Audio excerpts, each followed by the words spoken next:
Deus por nos considerar honra de entregar as nossas vidas em tuas mãos. Amém, meu Deus. Aleluia. Senhor, te peço que o Senhor nos capacite, que o Senhor nos honre. Amém, a tua palavra, que não venhamos falhar. Que assim como fomos alcançados, que outras pessoas sejam alcançadas. Amém, Senhor. Glória a Deus. Obrigada por cada irmão que se encontra aqui presente. Louva a vida de cada um de vocês. Obrigada porque o Senhor trouxe a minha família em segurança para estar conosco hoje, nesse dia tão feliz. Obrigada, Deus, por dedicar a vida do meu filho. Amém, Senhor. Glória a Deus. Seja conosco, Pai, por todo esse culto, ó Deus. Amém. Que nós possamos entender o real sentido, Pai, dessa cerimônia. Amém. Jamais venhamos esquecer neste dia, Pai. Toma a vida de cada um de nós em tuas mãos. Nós te pedimos e te agradecemos, ó Deus, em nome de Jesus. Amém. Durante esses dias eu tenho falado aqui que Deus não ouve as nossas orações. Deus ouve o nosso coração. E Deus ouviu o seu coração, viu, irmã? Que Deus abençoe essas lágrimas. São lágrimas de um coração contrito nas mãos do Senhor. Que Deus abençoe vocês, viu? É uma alegria imensa receber vocês como parte de nossa família. Todos vocês. Por favor, pode sentar. Parabéns, louvado seja Deus, né? Que bom. E hoje nós temos também aí um louvor muito especial para ser cantado aí, né? Ô glória! Nós temos um louvor especial para ser cantado. Hoje vai ser um dia está sendo um dia de muitas emoções, né? Amém? Amém. Louvado seja o nome do Senhor. Eu peço também a você que fique em oração, em espírito de oração, né? Porque nós precisamos realmente estar sempre em oração. E peço a nossa cameraman que não só grave, mas tire fotos também para guardar, viu? Porque às vezes a gente fica só filmando e não tira uma foto. Tira fotos também, que é importante, né? Amém. Gente, eu quero trabalhar com vocês hoje um assunto que me tocou no coração. Eu tenho visitado aí constantemente, né, os nossos irmãos, tenho estado com eles, né, mais afinco essa semana estive ali muito com a irmã Marta, né, a irmã Maria, né, nós estivemos muito ali com a irmã Jocely, e a gente sempre trabalha ali alguns temas dentro da palavra, né, porque a palavra de Deus é que liberta, né, é ela que nos salva. E hoje eu quero trabalhar, na realidade, um texto que foi o primeiro texto que eu ouvi, a primeira pregação que eu ouvi quando eu entrei numa igreja, pela primeira vez. Eu me lembro, era uma quinta-feira no ano de 97, mês de setembro, no ano de 97. Eu me lembro que eu cheguei ali, não era uma igreja adventista. Na realidade, minha conversão se deu dentro de um banheiro, né? Dentro do banheiro da minha casa. Mas eu queria encontrar um lugar para declarar para todo mundo que eu era cristão, que eu havia aceitado a Jesus. E aí eu me lembro que eu saí naquela tarde à noite, correndo para encontrar uma igreja. Havia uma igreja adventista a mais ou menos uns 300 metros da minha casa, e eu não conhecia. Mas fui buscar uma igreja. Eu não conhecia a denominação, mas me lembrava de uma igreja que eu havia passado em frente dela, a 12 quilômetros da minha casa. Era uma igreja, na realidade, uma igreja assembleia. E ali estava o presbítero pregando, e o texto que ele estava usando era Lucas capítulo 15. Lucas capítulo 15. Ele estava pregando ali a parábola do filho pródigo. A parábola do filho pródigo. Mas hoje eu quero pregar, dentro dessa parábola, né, eu quero trabalhar alguns contextos, um contexto muito importante, que na realidade o Senhor Jesus, ele estava de uma certa forma alcançando todas as pessoas que estavam ali. Por isso eu convido você a abrir agora em Lucas, Evangelho de Lucas, capítulo 15. Lucas capítulo 15. Eu quero dizer para vocês que no final deste programa nós teremos um almoço, amém? Amém. Amém. Ó, eu fiz uma farofa de repolho, viu? Me cobraram tanto essa farofa de repolho que eu resolvi fazer. Eu vou contar para vocês a história. A minha esposa, há há 18 anos, ela teve a nossa terceira filhinha, né? E aí eu fiquei com os 2 filhos, nós temos 3 filhos, eu fiquei cuidando dos 2 filhos em casa. E aí você imagina, minha esposa no hospital, eu cuidando dos filhos e tal, e aí eles começaram a chorar, estavam com fome, eu falei, e agora, o que eu vou fazer? Eu abri a geladeira e tinha ali um pouco de repolho. E eu falei, poxa, repolho, farinha, é muito mais fácil, né? Eu vou fazer uma farofa. O fato é que essa farofa marcou a vida deles até hoje. E não se esqueceram dessa farofa, só toca nessa farofa. Já fez mensagem para cada um de nós. Eu quero dizer uma coisa para você. A missão de Jesus se resume da seguinte forma. Jesus disse, porque o Filho do Homem veio buscar e salvar o que se havia. Eu quero que você entenda que Deus é o primeiro missionário. Deus é aquele que vai em busca do perdido. É prerrogativa de Deus salvar o ser humano. Salvação é prerrogativa divina. É trabalho de Deus, é obra de Deus. Amém? E se você está aqui hoje, querido, não é fruto do acaso, mas é o mover do Espírito Santo na sua vida. Deus trabalhou na sua vida. Eu tenho certeza que as lágrimas da Ana Paula, do Wagner, de todos aqui que têm vivido essa experiência, é realmente a ação do Espírito Santo, que tem trabalhado, que tem operado. Jesus veio buscar e salvar o perdido. E eu quero dizer para você que Jesus está aqui hoje. Amém? Amém? Jesus se faz presente numa reunião como esta. Jesus se faz presente num momento como este. Este, irmã Jocely, é um dos momentos mais especiais para o nosso Senhor e Salvador Jesus Cristo. Viu, Marta? Quando o Senhor Jesus, então, alcança aqueles que estavam distantes. Aqui neste texto, Jesus, no capítulo 15 de Lucas, ele começa a ser criticado. Diz assim, olha, aproximavam-se de Jesus todos os publicanos e pecadores para o ouvir. E diz o texto, verso 2, e murmuravam os fariseus e os escribas, dizendo, este recebe pecadores e faz o quê? Este recebe pecadores e come com eles. Eu quero dizer uma coisa para você. Publicanos e pecadores. Publicanos eram tidos como traidores. Eram judeus que se aliaram a Roma. Na realidade não é que se aliaram, eles trabalhavam para Roma. Eles cobravam impostos dos judeus para o Império Romano. Roma dominava o mundo naquela época e a Judéia era uma província romana. Era um povo dominado, os judeus eram um povo dominado. Então, na concepção do judeu, qualquer um que traísse Israel, qualquer um que traísse o Senhor, o povo, era um pecador sem salvação. Ou seja, um publicano era um traidor, sem direito à salvação. Esse já estava condenado ao lago de fogo. Esta era a concepção dos judeus. Então eles não se aproximavam, não se ajuntavam, não se alinhavam aos publicanos. E aqui o texto também fala de pecadores. Quem são esses pecadores? Prostitutas, pessoas que tinham uma vida alienada daquilo que é a vontade de Deus. Era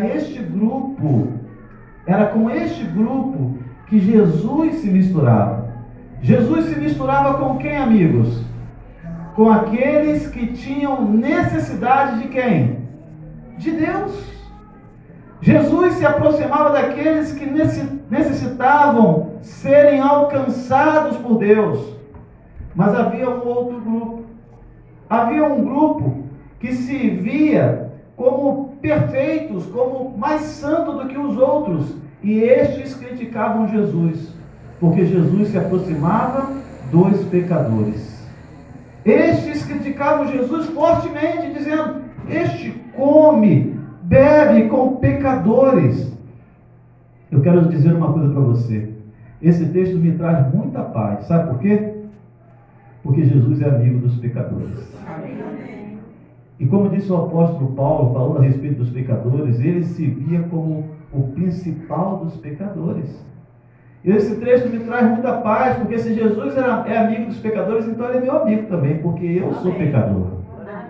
Amigo, eu sou pecador por natureza, Porque eu nasci nesta condição, eu nasci como pecador. O salmista Davi falou, né? Davi mesmo disse: eu nasci em iniquidade e em pecado me concebeu minha mãe. Nós somos o quê? Pecadores. Aqui não há pessoas perfeitas. E o maior erro daqueles que olham para a igreja é achar que ali as pessoas são perfeitas. Eu confesso a vocês que quando eu entrei na igreja, quando eu saí do mundo, do mundão, e vim para a igreja, a minha concepção era de que todos que estavam ali dentro da igreja eram o quê? Perfeito. Qual não foi a minha decepção quando eu olhei mais de perto e vi que não é bem assim? Todos nós estamos dentro da igreja, e a igreja, na realidade, ela é um hospital. Sim ou não? Sim. A igreja é um hospital. A igreja é um lugar onde as pessoas precisam receber tratamento, precisam ser tratadas. A igreja é um lugar onde todas as pessoas que estão dentro dela estão infectadas por um vírus mortal, muito pior do que a Covid-19, que o coronavírus. Que vírus mortal é esse, amigos? A igreja é um hospital onde as pessoas que estão dentro dela, estão infelizmente infectadas pelo pior tipo de câncer que existe no mundo. Que câncer é este? Pecado. Irmão, todas as doenças se resumem no nome: pecado. E o que é pecado? Pecado é a transgressão da lei, uma maneira bem didática de nós apresentarmos, né? Uma definição bíblica. Mas pecado é na realidade uma condição. Como Davi disse: eu nasci assim. É uma condição.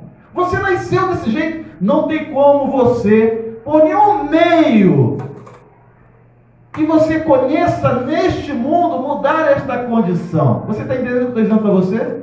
Não há como você mudar a sua condição de pecador. Não tem meio para isso.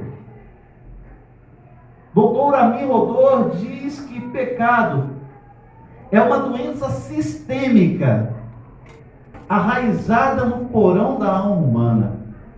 Não há nada que possamos fazer. Qualquer coisa que façamos para tentar resolver o problema do pecado, era como se fôssemos tratar uma leucemia com aspirina. Adão e Eva tentaram resolver o problema do pecado ali, cobrindo a nudez com o quê? Folha de figueira. Deu certo? Não, quando Deus chegou, a primeira coisa que eles foram fazer é o quê? Por que eles se esconderam? Eles não estavam cobertos? A resposta de Adão: eu estava nu, escondi porque eu estava nu. Mas eles não estavam cobrindo ali as partes dele com folha de figueira? Você está entendendo o que eu estou dizendo para você? Não é uma coisa superficial, não é uma coisa externa, é no interior da alma. Isso é pecado. Nós somos pecadores. Mas eu quero dizer uma coisa para você: a boa notícia é que para o pecado há solução. Amém? Amém. Embora não há nada que possamos fazer de nós mesmos, Amanda, para o pecado há solução. E a solução é Jesus. Amém. Jesus é a nossa salvação. Ele é a solução para todos os nossos problemas. E aí Jesus queria mudar a mentalidade daqueles líderes judaicos. Jesus queria mudar a mentalidade daqueles que eram tidos como legalistas, aqueles que tentavam alcançar o favor de Deus, a justiça, por suas próprias obras. Jesus queria mostrar para eles que o homem não pode ser justificado por suas obras, porque pelas obras da lei ninguém será justificado. Mas a justiça vem a nós mediante a graça de Deus, pelo poder da graça. O apóstolo Paulo fala a respeito disso. Paulo diz que nós somos salvos por meio da graça, mediante a fé. Isso não vem de nós. É dom de quem? Deus. É dom de Deus, para que ninguém se glorie. Para que ninguém se glorie. Sabe, queridos, Jesus então ele conta 3 parábolas. E eu quero meditar com você nestas 3 parábolas. A primeira parábola do versículo 3 ao verso 7, do capítulo 15 de Lucas, fala da parábola da ovelha perdida. Eram quantas ovelhas, amados? Quantas ovelhas? Eram 100 ovelhas, mas o texto bíblico diz o quê? Que uma destas ovelhas, o que aconteceu com ela? Se extraviou, se desviou. E a palavra de Deus diz que o pastor o pastor manteve as 99 ovelhas seguras no aprisco e saiu para buscar aquela ovelha que se extraviou. O texto bíblico diz que ele foi atrás da ovelha até encontrá-la. Amém? Amém. O que eu quero dizer para você é o seguinte: Jesus não desiste de você. Amém? Jesus jamais desiste do pecador. O mundo pode te rejeitar, a família pode te abandonar, os amigos podem te abandonar, as pessoas podem se esquecer de você, mas Jesus jamais se esquecerá de ti. Amém? Isaías 49, verso 15, a palavra de Deus diz ali, o Senhor pergunta: pode porventura uma mãe esquecer-se do filho que ainda mama, de sorte que não se compadeça dele? Você sabe que uma criança pequena tem toda a atenção da mãe, ainda mais uma criança de colo, a atenção é totalmente voltada para a mãe, totalmente voltada para a criança. E o Senhor pergunta: pode porventura? Como é normal, não é natural? Mas ele continua dizendo assim, olha o que ele continua dizendo: porém, ainda que esta viesse a se esquecer dele, ainda que esta viesse a se esquecer dele, eu todavia não me esquecerei de ti. Amém, irmãos? Amém. Deus jamais se esquece dos seus. Eu todavia não me esquecerei de ti. Nas palmas das minhas mãos estão gravados o teu nome. Glória a Deus. E os teus muros estão sempre diante de mim. Sabe o que significa? É que os muros eram aquilo que as pessoas mais confiavam na antiguidade. Os muros cercavam a cidade. Os muros determinavam prosperidade, proteção. As pessoas eram guardadas ali dentro pelos muros. Os muros tinham torres, e no alto das torres estavam os atalaias, que avistavam os inimigos se aproximando e davam o toque da trombeta. Os muros eram importantes. Quando os muros eram derrubados, sabe o que acontecia? O inimigo invadia. O inimigo, amigos, eles pilhavam as pessoas que estavam ali dentro, matavam os homens, se apossavam das mulheres e das crianças, roubavam os bens, colocavam fogo nas casas. Era uma tragédia, era um desastre. Deus diz assim: meu filho, nas palmas das minhas mãos estão gravados o teu nome. Eu morri por você. E os teus muros, a tua vida, estão sempre diante de mim. Deus está dizendo: eu me preocupo com você. Eu me preocupo com as suas necessidades. Eu sei quais são. Eu não me esqueci de você. Eu cuidarei de ti. Amém? Amém. Deus cuidará de você, meu irmão. É a promessa de Deus para a nossa vida. É o que Deus nos promete. Ele cuidará de ti. Jamais se esquecerá de você. Assim, o pastor foi atrás daquela ovelha até encontrá-la. E a Bíblia diz que quando ele a encontrou, a Bíblia diz que ele colocou sobre os ombros e a levou de volta. Eu fico imaginando o pastor encontrando aquela ovelha. Aquela ovelha certamente estava ferida. A ovelha estava machucada. A ovelha estava ali chorando, sozinha, exposta aos predadores. Havia lobos, havia animais predadores que poderiam devorar aquela ovelha. Mas o pastor chegou a tempo, amém? Amém. Deus não se atrasa. Deus chega sempre no tempo certo, na hora certa. Amém. Deus chega sempre no tempo certo, na hora certa. Amém. Sabe, queridos, eu quero fazer uma pergunta a vocês. Aquela ovelha estava perdida, mas ela sabia que estava perdida, sim ou não? Ela sabia que estava perdida. A ovelha sabia que estava perdida. Você entende? A ovelha sabia que estava perdida. Mas eu quero fazer uma outra pergunta. A ovelha sabia voltar para casa, sim ou não? Não. A ovelha não sabia voltar para casa. Há muitas pessoas que estão lá fora, sabem que estão perdidas, mas não sabem como voltar. Não sabem. E se não fosse a iniciativa de Deus, elas permaneceriam perdidas para sempre. É Deus que vai atrás, irmão. Nós temos o costume de dizer que aceitamos a Jesus, não é verdade? Mas não é, é Jesus que nos aceitou, amém? Nós amamos Jesus porque Ele nos amou? Amém, irmãos? É Jesus que nos aceitou. O pastor cuidou das feridas da ovelha e levou para casa. E o texto bíblico diz, que eu quero mostrar para vocês, a conclusão dessa parábola, dessa história, é que quando o pastor chegou com as ovelhas, ele reuniu os amigos, e eles fizeram o quê? Eles fizeram uma festa, eles festejaram, houve festa, houve grande festa.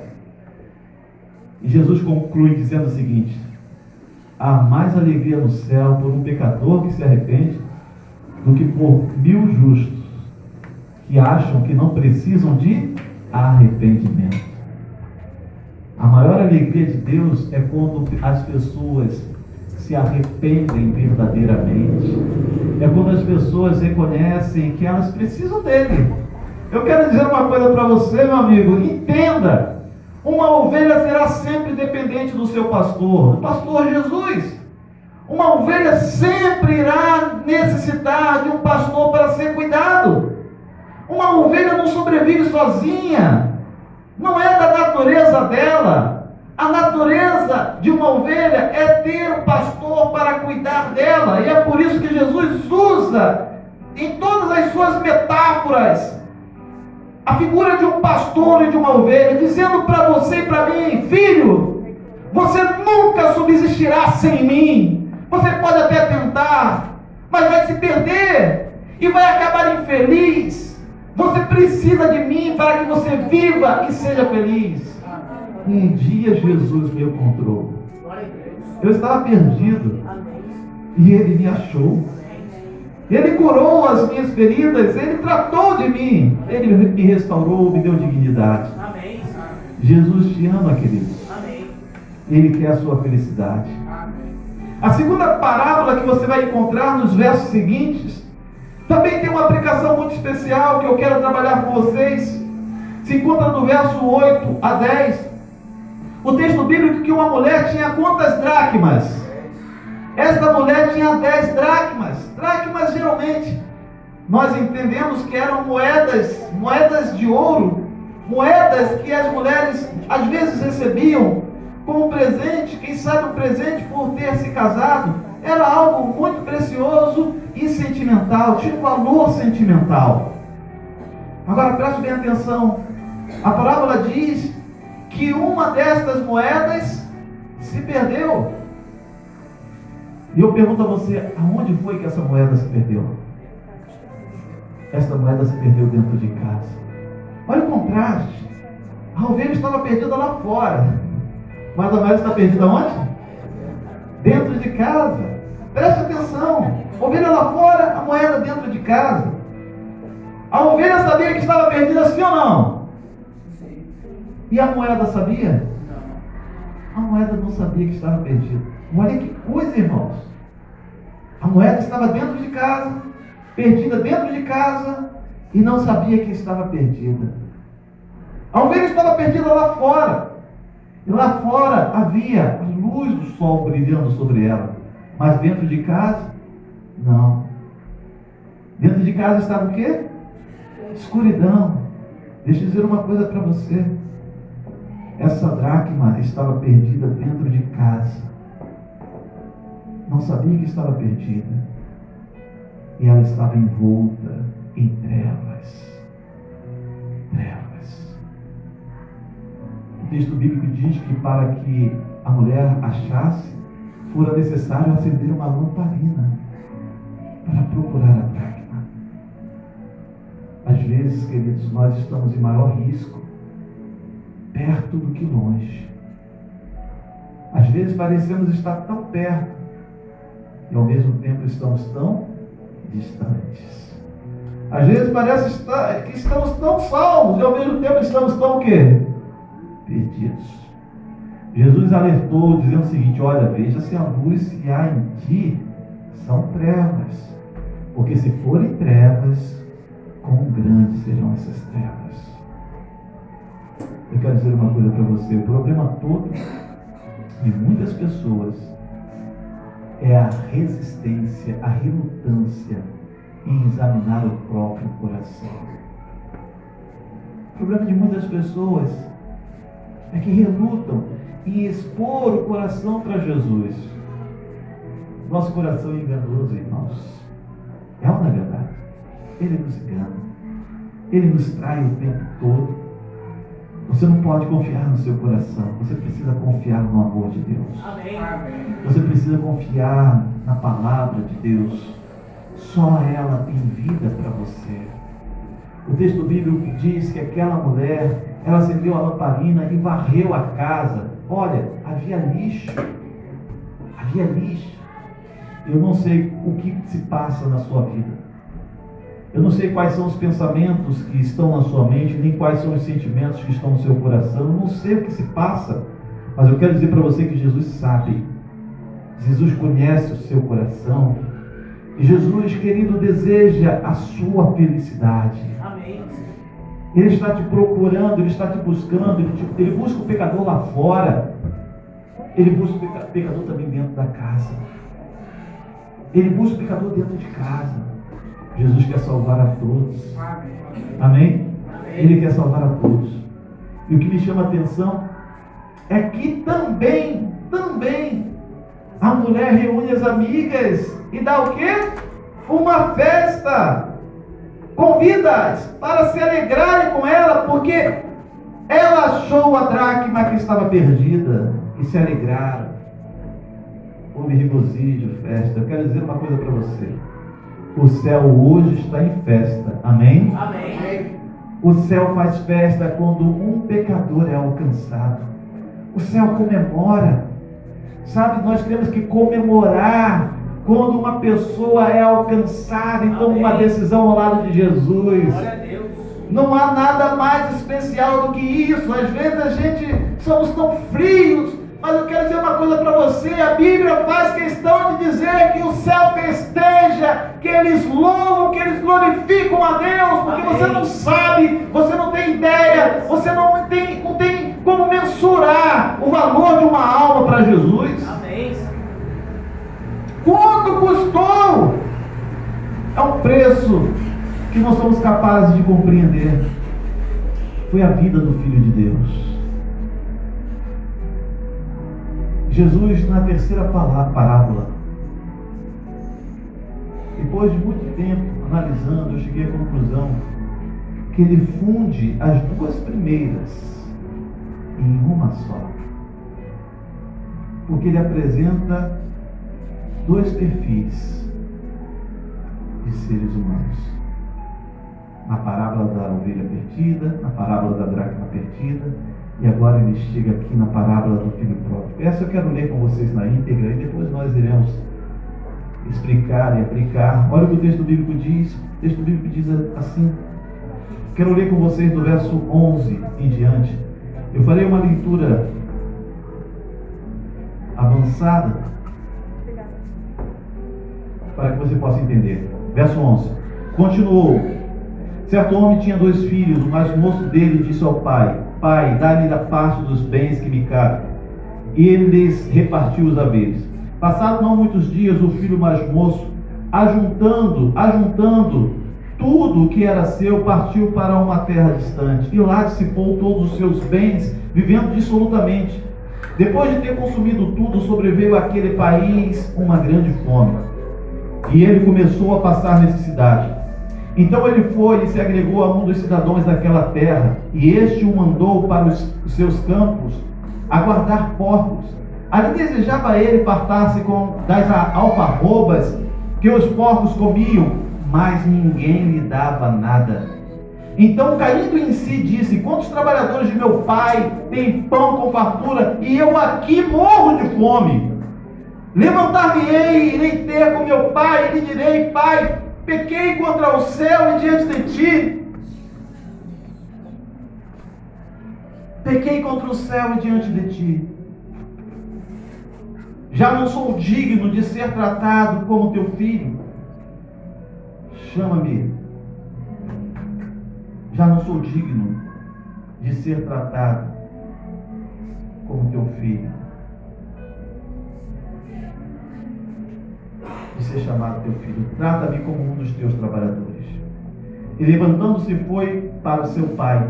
Vinha ele ainda longe, quando o seu pai o avistou, e compadecido dele, correndo, o abraçou e o beijou. E o filho lhe disse: pai, pequei contra o céu e diante de ti, já não sou digno de ser chamado teu filho. E o pai, porém, disse a seus servos: trazei depressa a melhor roupa, vestiu, ponde-lhe um anel no dedo e sandália nos pés, trazei também um novilho, matai um novilho cevado, comamos e regozijemo-nos, porque este meu filho estava morto e reviveu, estava perdido e foi achado. Amém?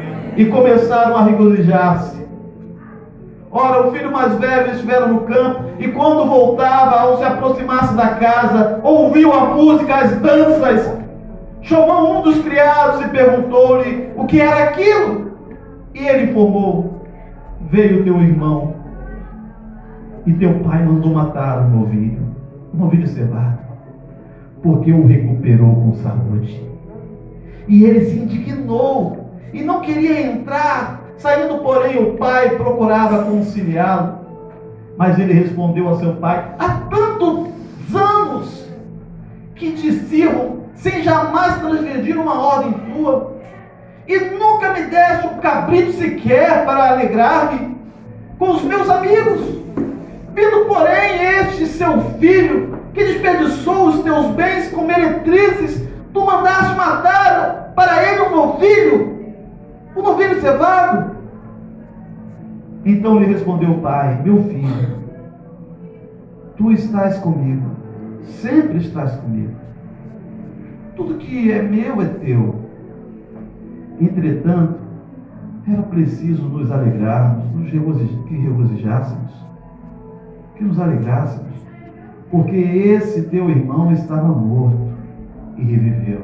Amém? Amém. Estava perdido e foi achado. Sabe, queridos,